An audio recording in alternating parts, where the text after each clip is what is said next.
One of my favorite types of dynamics is the villainous lead character interacting with the good-natured but oblivious lead character, and both of these episodes have two different takes on it.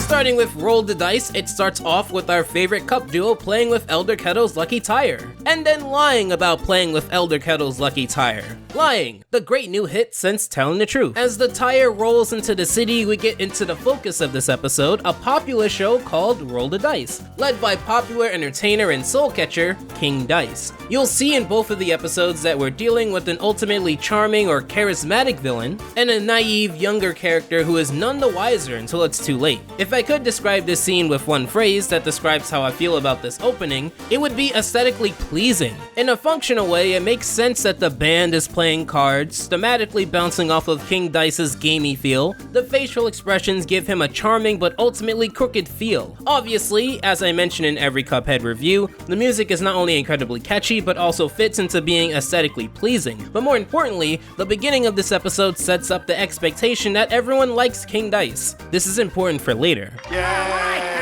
It's your lucky day, sir. Get on up here and roll the dice. Don't touch. All you gotta do is make it through 3 rounds, then you get to enter the mystery prize room. In addition to enjoying the vocal inflections of the telephone, voiced by Dave Watson, developer of the show, but also shows like Star Versus, we get the basic setup of the game. You name a song, don't get the trivia wrong, and roll the dice to get passed along, behind this welcoming and inviting door. It's set up in a way that is easy for viewers to understand, easy for the audience in-universe to like, and makes it appear that anyone can be a winner, which is perfect for what this show wants to do. I also like the small jab at elephants being the only mammals not able to jump. I'd bet my bottom bamboo that they'd rather not be able to jump than to go behind this mystery door. Hello?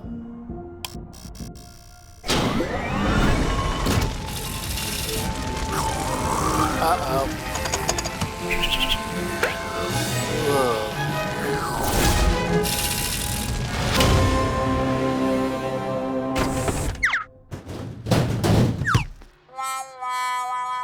What a deciduous operation, making it a show that everyone wants to get onto, putting it behind a door everyone wants to go behind, and knowing how soul beings operate in Inkwell Isles, no one whose soul was snatched behind this door would live to tell the tale, to warn others about it. Now, even as serialized as Cuphead appears, there is an ongoing storyline of the devil missing a soul, Cuphead's soul, that he believes to be owed through the series of events within the first episode, Carnival. We've followed this throughout the series so far. I've even spoken about the devil's specific attempts within this episode here. We learned that King Dice is ultimately working with or working for the devil, most likely the latter. However, rather than being a boring henchman, his personality carries throughout this episode and carries the main dynamic which makes the episode what it is. Who's the host with the most? You are, you handsome devil. Mwah. Oh, you're terrible. The facial expressions here are amazing, amping up the self-centric, arrogant, full of himself nature that allows for the game show feel to achieve that slimy undertone. It also sets up why the dynamic between him and Cuphead would go on to work. If you have or haven't watched Cuphead, just to bring you up to speed, this is the 5th episode. Before this, excluding the first episode, which establishes the devil's bounty on Cuphead,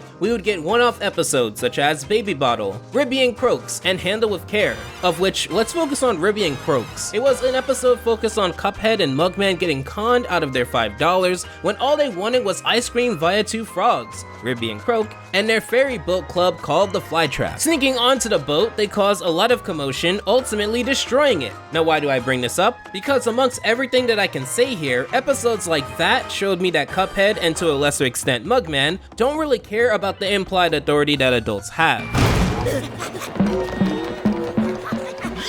You're the next contestant on Roll the Dice!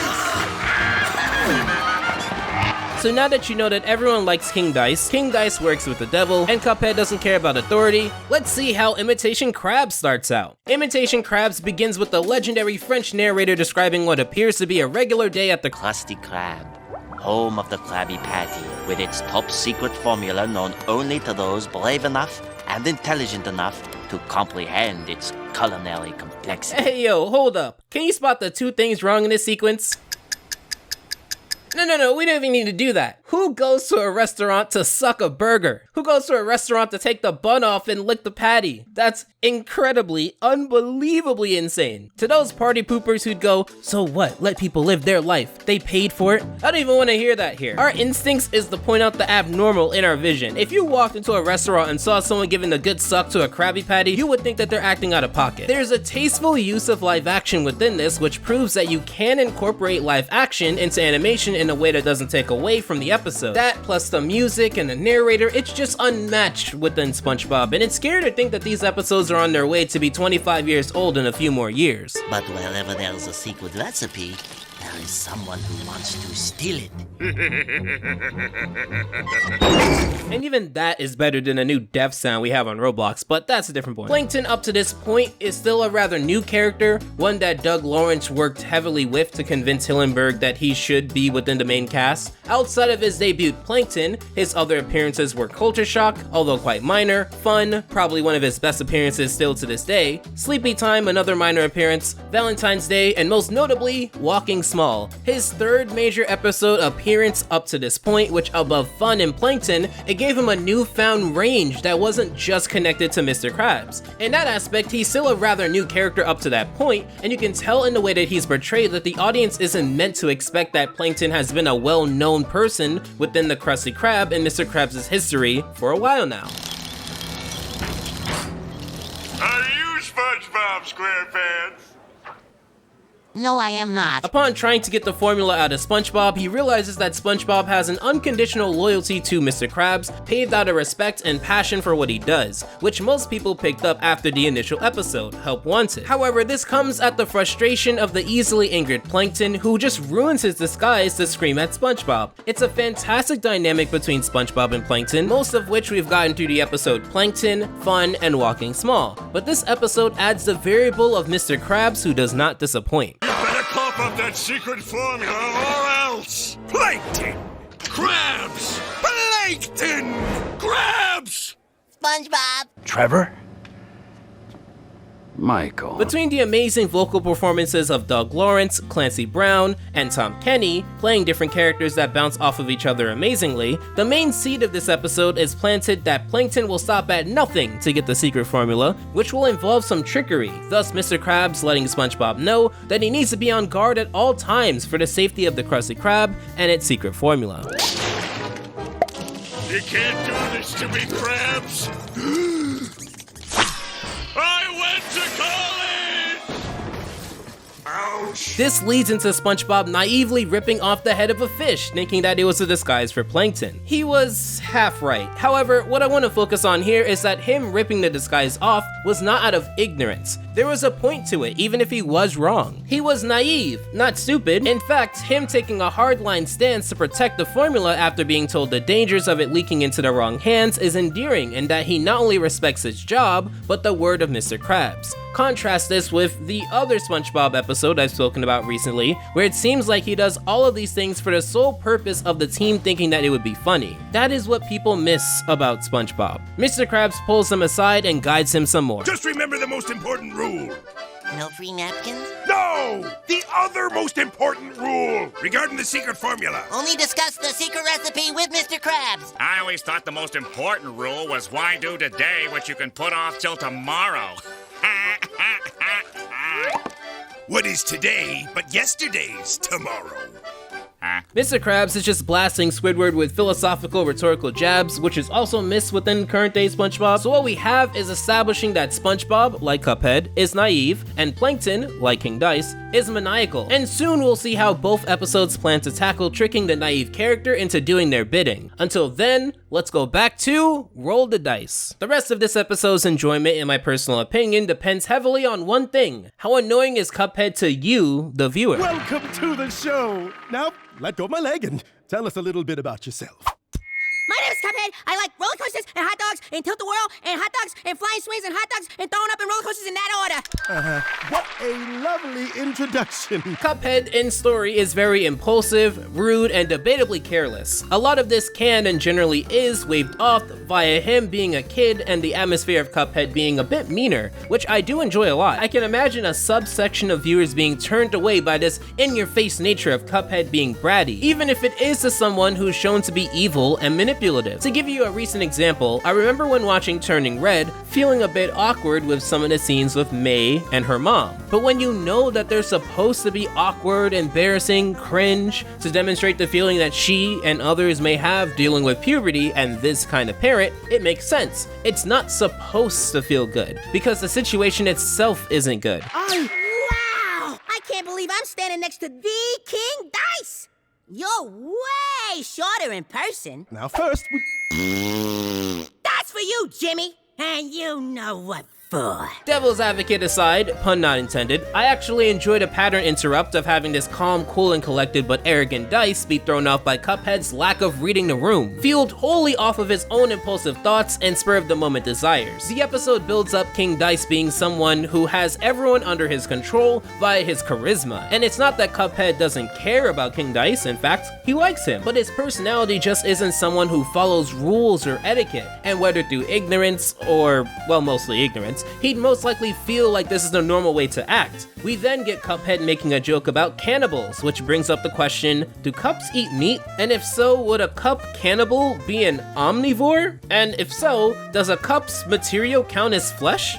Cuphead, since you're an expert on this subject, do you care to educate me on these questions? Wait.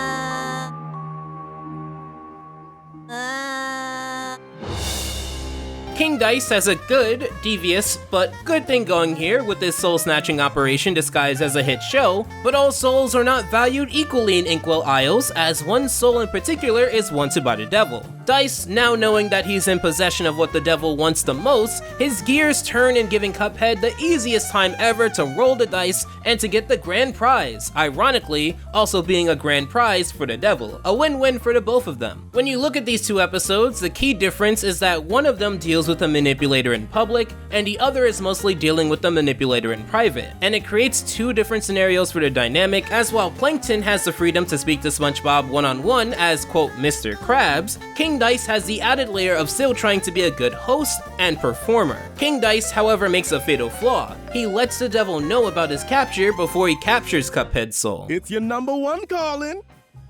Who? What do you want? I just captured someone you might be interested in. A certain cup. You actually have him? Just sit back, relax, and I'll deliver his soul directly to you. This is why you're my number one. I hate disappointment. We don't see too much of the devil within this episode, but he blows me away each time because his character works alongside every other character he interacts within the show so far. Between the Auditor and Cuphead and the dual episodes I spoke about before to here, completely shattering the confidence of King Dice with one word, who, doing it all in a bubbly bath, being intimidating while also outshining King Dice's confidence, showing who's truly in power here, it all works out so well. We'll see how King Dice executes his plan after getting back to Imitation Krabs. Getting back to Imitation Krabs, Mr. Krabs puts Squidward on inventory duty. As Krabs walks away, closing the door, we're introduced to an imposter. I am Krabs, your boss, your ruler, your master. You're not Mr. Krabs. Hey, why don't you take the rest of the day off? Whatever you say, Mr. Krabs. So as you saw, Squidward died in storage, so now we're down to 3 people. SpongeBob, Mr. Krabs, and Mr. Krabs. Whoever is the true Krabs, that is for SpongeBob to decide. His naivety is displayed well throughout this, being none the wiser that while he's being spoken to by Mr. Krabs, a distant voice that sounds like Mr. Krabs calls to him, telling him to get back to work. It also demonstrates why Plankton will get a lot of time to convince SpongeBob, and Mr. Krabs didn't notice. I also like the return of Krabs, the philosophical jabber. SpongeBob! I'm not paying you to stand around. Get back to the kitchen. But I thought you wanted to ask me a question. Yes. Why aren't you working harder?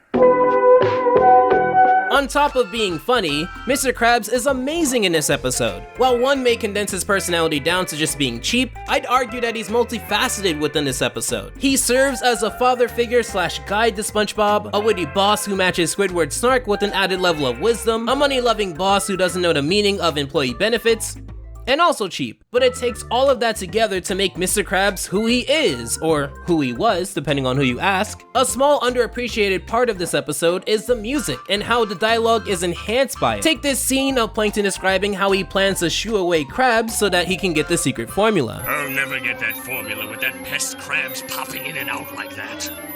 I've got it. I've been saving this for a rainy day. It looks like an ordinary penny. Because it is an ordinary penny. That fool Krabs is too greedy to ignore you, my little pretty. Now, as a lot of people know, there's a lot of music that is made through the team that works on SpongeBob, but there's a lot of iconic production music that came from an existing library. Episodes like these show that you don't need to make everything from the ground up for it to fit the scene needed. This was perfect, and it sounds like something that came from their APM library or wherever they got it. However, it's not only just with Plankton, but also Mr. Krabs. That sound. It sounds like the pitter-patter of money. Hey, where are you going, beautiful? Mr. Krabs. Wow.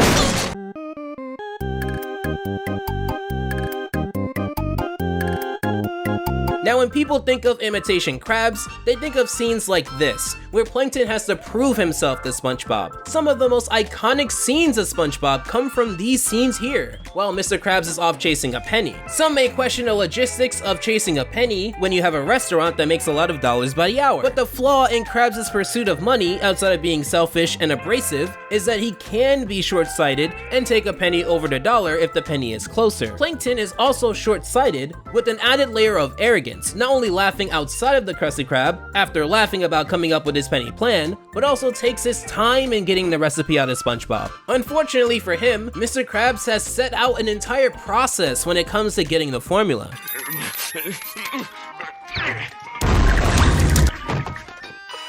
Yum, yum. This spaghetti sure is good. Belch. Meatball Spaghetti underneath. Ravioli, ravioli, Great Barrier Reef. I think this layer of security is ingenious because the entire process takes about 6.5 hours, meaning that if it isn't Mr. Krabs, they would be found out due to sheer time. It's like a time lock, where the added delay of time is only there to deter people from a quick and easy steal. It also brings you into the psyche of SpongeBob, who can remember a near work shift's amount of protocol, but can't discern hearing Mr. Krabs from one direction to another in a matter of 5 seconds. But again, no points are taken off for this because SpongeBob's naivety isn't hurting anyone or insulting the viewer's intelligence. He made a commitment to not let Mr. Krabs down, and through that loyalty and his lack of experience dealing with Plankton, this is the most diabolical plan yet. And one of his prior ones was to turn SpongeBob on Mr. Krabs, being a villain turned good guy ploy. By the way, that was fun if you couldn't guess. SpongeBob tells Plankton that the only way that they can discuss the formula is by reading the recipe in this bottle. We'll see what happens when Mr. Krabs, quote unquote, goes to take the bottle. After finishing off, roll the dice. King Dice has a lot on his hands with Cuphead, who not only continues to grab the microphone as if they were co-hosting, but can't even name the most basic of songs. However, he is not above rigging his own show, because if it's already a ruse to capture people's souls, I feel like bending the show rules isn't the straw that breaks the morality's back here. Making it as easy as possible isn't enough for Cuphead, who gets the song Twinkle Twinkle Little Star wrong, causing Elder Kettle to have a meltdown at his radio, which is a highlight of this episode. He also asked for Cuphead's favorite song as a trick to manipulate the game in his favor. Okay, Cuphead, name this tune. But you just asked me my favorite song. Which song? The Daring Young Man on the Flying Trapeze? Correct! And me saying earlier that anyone can play, anyone can win, it's designed to be fun and easy and inviting for the specific purpose of capturing souls isn't fluff. It's to demonstrate the contrast between a regular player like Telephone and Cuphead, who isn't that bright but still manages to be charming, even if it is to King Dice's detriment. King Dice literally has to roll the slowest lobs, and even then has to justify Cuphead's answers as a win. The dreaded Poodoo Cave Monster lives in which cave? Let's just think out loud a little. Say the name of the cave monster. Hoodoo? Correct! I don't know what's in Cuphead's dome, but it certainly isn't knowledge. The crowd is none the wiser as King Dice gets Cuphead through the game via a miracle. However, beyond all of this, here is where we get to the big moment. The game is called Roll the Dice. The episode is called Roll the Dice. The host is called King Dice. What's the final game of Roll the Dice? Well, rolling the dice, silly. And his rules specifically were that you needed to roll the dice to win. Everyone at this point theoretically should win. There is no way to lose because there is no specific number that you need to land on. Cuphead interrupts again, finishing his cannibal joke, not answering my specific cannibal related questions, and King Dice finally loses it, planting Cuphead in front of the dice, commanding him to roll it and finish the game. Now I'm gonna play this scene in its entirety before making my point.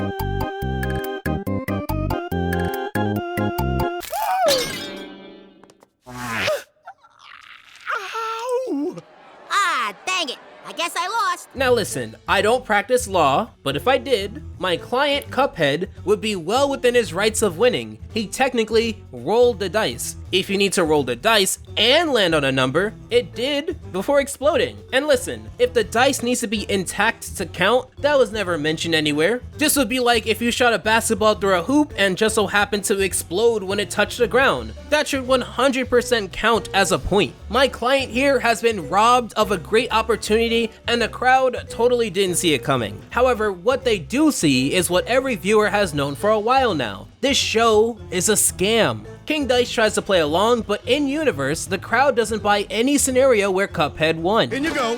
Hey, he lost. He's not supposed to get a prize. This show is rigged! Rigged?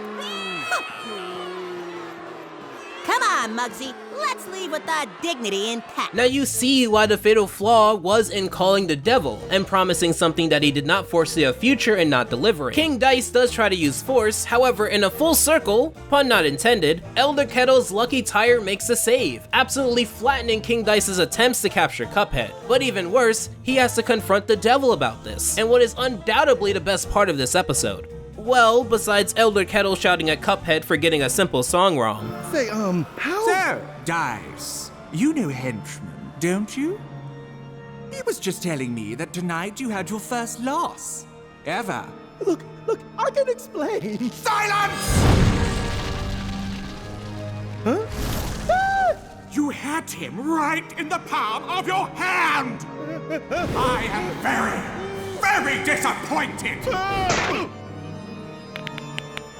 You are no longer my number one. Where do I even begin here? The ambience of this place is amazing. I noticed that they switched through different styles for this one scene, which looks amazing. The small glimpses of Henchman being a big fan of King Dice, as mostly everyone is in universe aside from the devil, was also nice and wholesome, or as wholesome as something can be in this situation. The buildup of the devil being angry about King Dice disappointing him was written spectacularly, using the long hallway and delayed reveal of his character to great effect. Lastly, this whole number one thing was minor in the grand scheme of the episode, but you can tell King Dice took a lot of pride in this aspect, despite being someone who had the control over crowds across Inkwell Isle via the palm of his hand. It demonstrates the respect select people have for the devil, and it ultimately builds his character as being the big bad. On top of insult, King Dice is out of a job after experiencing his first loss, with the show Roll the Dice going to the devil's henchman, someone who's clearly out of his depth, showing how King Dice, as great as he is replaceable in the devil's grand plans. This also plants the seeds for a future revenge plotline with King Dice and Cuphead if they wish to pursue it, which I'd be excited to see. Let's finish off Imitation Krabs.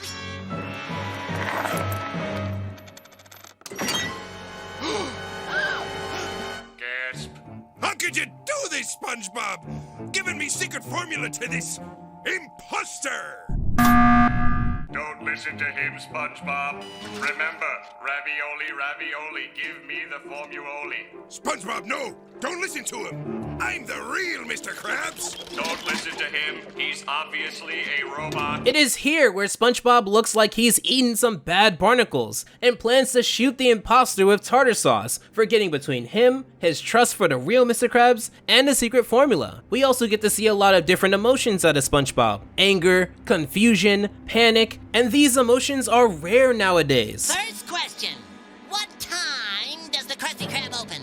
9:30 a.m. Right. That's one strike, Mr. Fake. But Ta-da! I'm running this quiz show. I'll ask the questions. If there's gonna be any buts, they're gonna be from me. I think what also sells this well, in addition to the music, as said before, is that Mr. Krabs is selling the idea of SpongeBob being intimidating. If they didn't take him seriously, then this scene would fall apart. However, throughout this entire episode, SpongeBob was taken seriously, both guiding and supervising him for Mr. Krabs, and going through the entire protocol for 6 hours from Plankton. SpongeBob was not a joke or an afterthought, despite being naive and easy to manipulate. That distinction is missing nowadays. And when you compare it to Cuphead, I get a lot of those vibes there as well. Of early SpongeBob, not modern SpongeBob. Obviously, Plankton and Mr. Krabs aren't always afraid of SpongeBob, but the story is written so well that in this circumstance, it's believable. That is what a good story can do. It can bring out different results that make sense, despite not being as obvious when thinking about it surface level. Now only the really real Mr. Krabs can answer this. If we're discussing the secret formula on the third Wednesday in January and it's not raining outside, after we gargle with vanilla pudding, what do we do? that's an easy one! You just let's see, if it's January with vanilla pudding, you pass? Just seeing this serious SpongeBob is a breath of fresh air. He's just so different in thinking, and throughout this entire experience, there's been a lot of jokes, from slapstick to more witty remarks, and I don't think SpongeBob's emotional spectrum made this emotional or serious in any way. It is the exaggeration applied that makes it entertaining. As SpongeBob pushes Mr. Krabs out to be devoured, he unknowingly gives Plankton a secret formula, but there's a hiccup in Plankton's plan. Don't forget your lucky penny. Yoink. This must be your lucky day. Ah! The self-destruct coin slot has been activated. 10 seconds till detonation. Coin-operated self-destruct. Not one of my better ideas.